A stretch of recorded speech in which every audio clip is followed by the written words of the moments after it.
Dear Rasikas, welcome to episode number 22 of our Know Your Song series.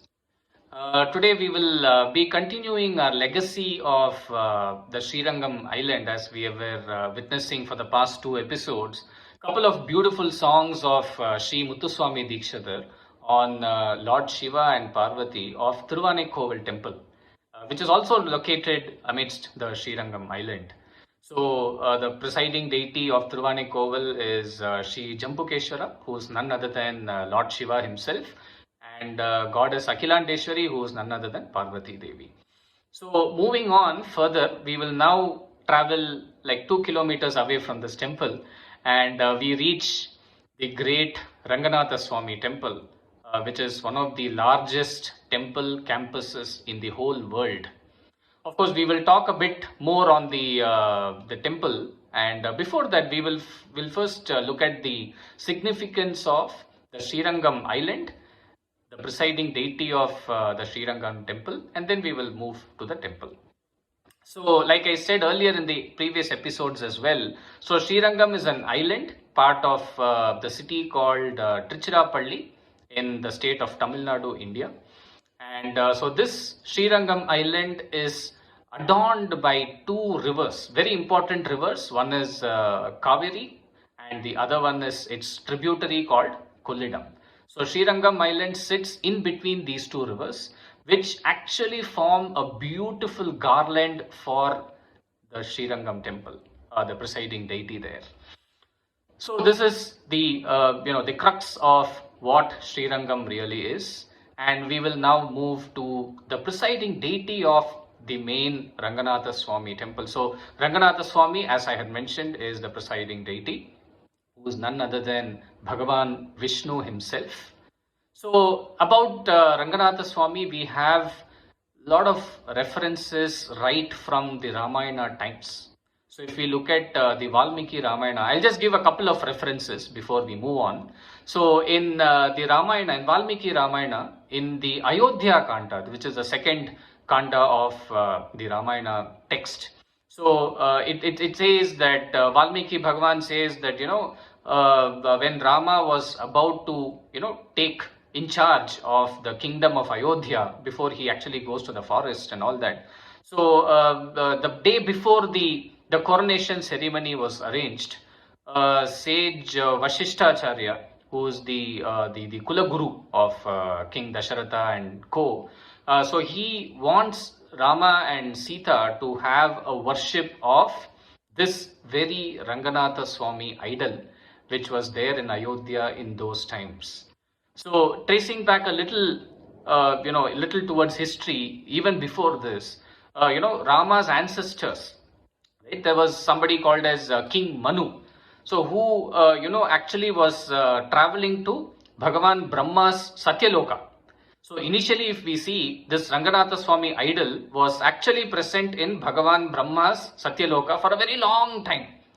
Right? It's like thousands of years. Right? So when Manu went there, when King Manu went there, so he had an interest, on this particular idol. He was so impressed and captured by the beauty of the idol there. So he requested Bhagavan Brahma. So he requested saying that, okay, why can't I have this idol in the Bhuloka, which is the current day earth? So what is the use of having this Ranganatha idol in your Satyaloka? So why can't you donate it to me? So Bhagavan Brahma was actually waiting for this opportunity. So he, he wanted to kind of gift away the idol. So King Manu got this idol from Bhagavan Brahma and he brought it to Ayodhya. And henceforth, around 30 to 31 kings have ruled post King Manu's time until Dasharatha. And then came Bhagavan Rama. And Bhagavan Rama is the 35th king of Ayodhya, right? Most of us might know this. So, Bhagavan Rama was actually kind of doing the pranams and the prayers to this idol of Sri Ranganatha. In those days, this idol was called as Narayana. So this name of Narayana was very popular in Ayodhya, as this Narayana idol was the family deity of King Dasharatha and all the other kings, and in fact even for Bhagavan Rama. So this was the thing, and then of course Kaikeyi came and Mantara came, and the entire episode of the forest happened for the next 14 years. Rama had to ascend to the forest on an exile, and then Ravana's arrival came and he abducted Mother Sita. All that happened, and then Bhagavan Rama waged a war and he won over Ravana. So this Ramayana story all of us know, right? Post that, when Rama returned back to Ayodhya, and and he got coronated as the king of Ayodhya, the successor of King Dasharatha. All the Vanaras and King Vibhishana were all there at Ayodhya to witness the grand ceremony of Rama's coronation. And post the coronation, Rama wanted to gift some things very special to Vibhishana, because he had a very special place in his heart. Right? So Vibhishana was very special for Rama, and he wanted to give something very memorable to Vibhishana when he departed to Sri Lanka again. So Rama thought, okay, let me give this entire Sriranga Vimanam, that's how we call it, the Sriranga Vimanam, to Vibhishana. Let him take this to Lanka, and with the divine anugraha of Ranganatha Swami, let him rule the territory of Sri Lanka with all dharma. So Rama gifted Vibhishana, and Vibhishana started his journey back towards Lanka in his Pushpaka Vimana. So on the way, when the Ranganatha Swami idol, when Bhagavan Vishnu saw the beautiful place in between the two Kaveris, Ranganatha said, Vibhishana, I think I should stop here. We should stop the journey here, and I will be in this place. Vibhishana was surprised, and he was also sad at the same time. Rama has gifted you, and I wanted you in Lanka as a special guest, and you are not willing to come. Then Ranganatha Swami was like, Vibhishana, don't worry, I will take care of you. I will, normally we will see Bhagavan Vishnu in the Shaina Tirukola, in the reclining position, normally in the east or west direction. But in this temple, Bhagavan Vishnu is reclining towards the southern direction, and his hand is in facing of Sri Lanka, because it is believed that Ranganatha Swami is providing his divine anugraha to Vibhishana sitting in Srirangam. So this is the significance of this temple. And then with Bhagavan Ranganatha's assurance to Vibhishana, of course Vibhishana did not have an option, but he left Ranganatha Swami there in Srirangam, in the island, amidst the beautiful couple of Kaveris, and he continued his journey towards Lanka. And of course Vibhishana was very, very successful, and he was ruling Lanka with all possible aspects of dharma, right? So this is, and from there onwards, Lord Ranganatha till today, he is with us in Srirangam. He has not moved to the next place yet.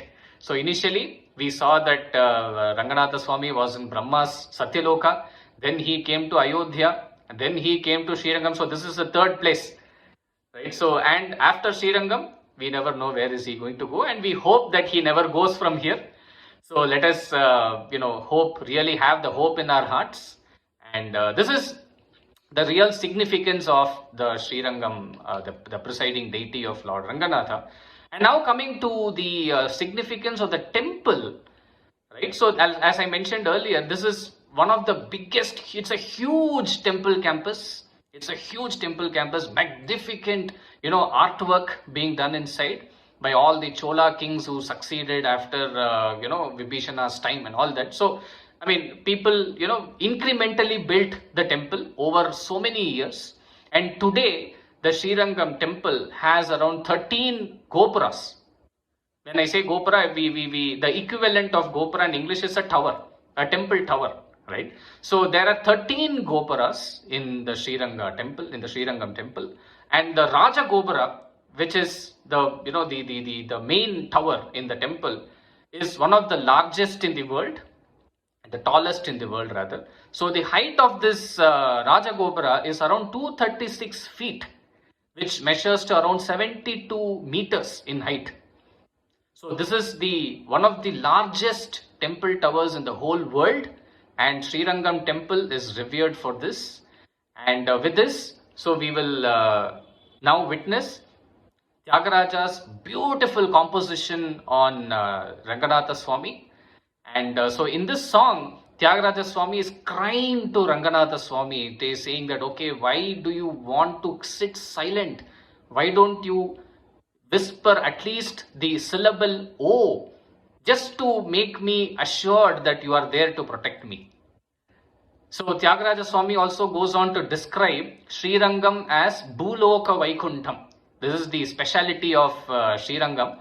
So Tyagaraja Swami brings out the significance of Srirangam through this phrase. So Vaikuntham, as we know, is the abode of Bhagavan Vishnu, and Bhuloka Vaikuntham means the Vaikuntham replica in this Mother Earth.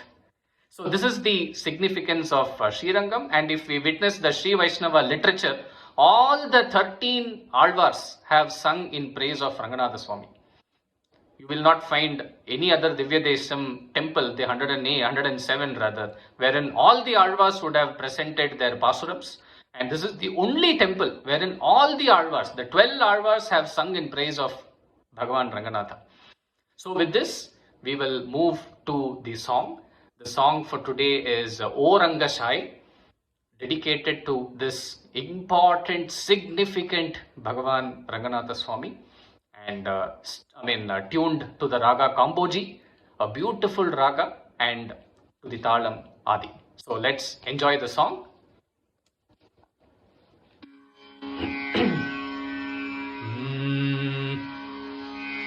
Ranga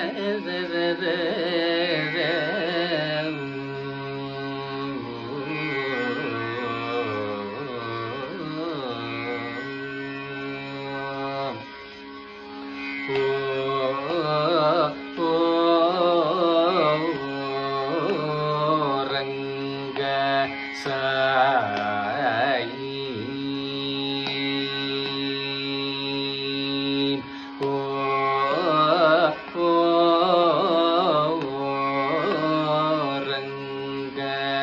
Sayee,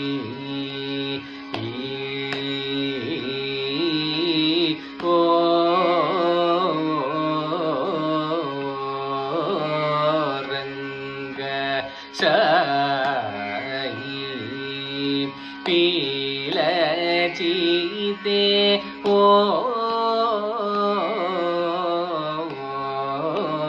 Ranga Sayee, Pila Chite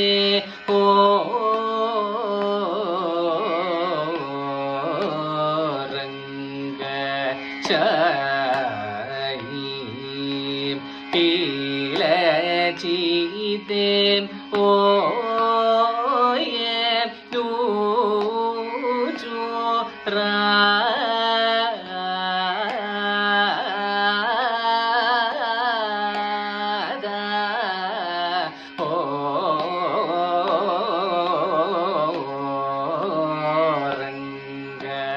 Sayee, Pila Chite ye tu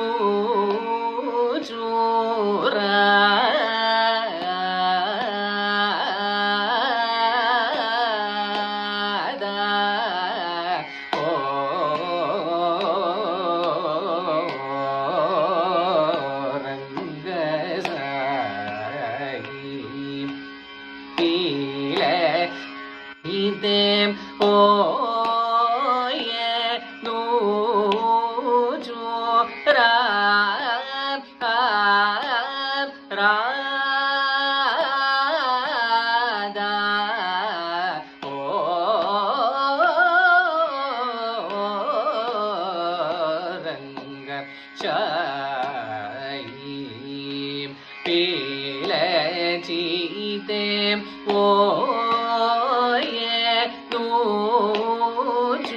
ra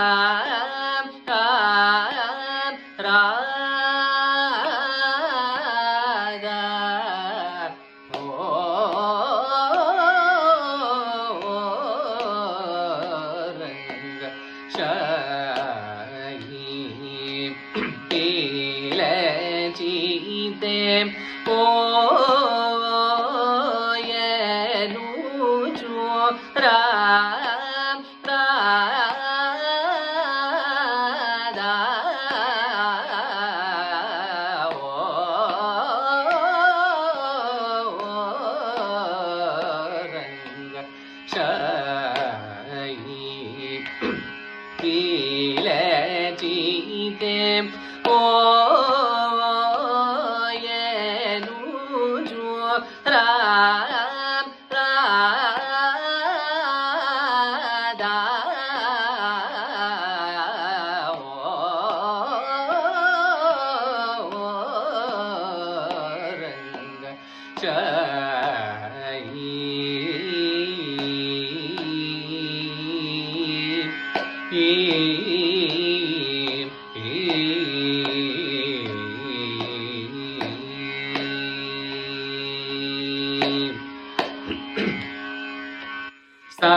Shana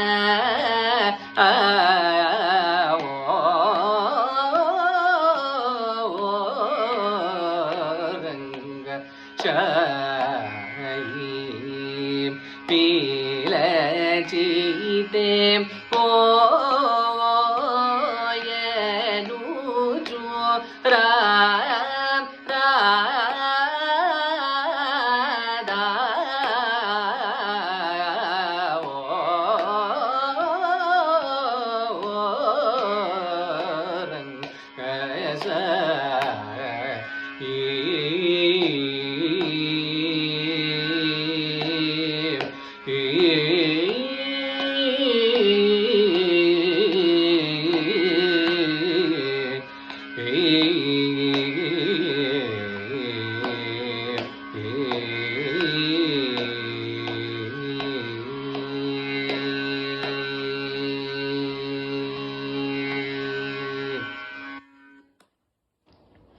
Thank you.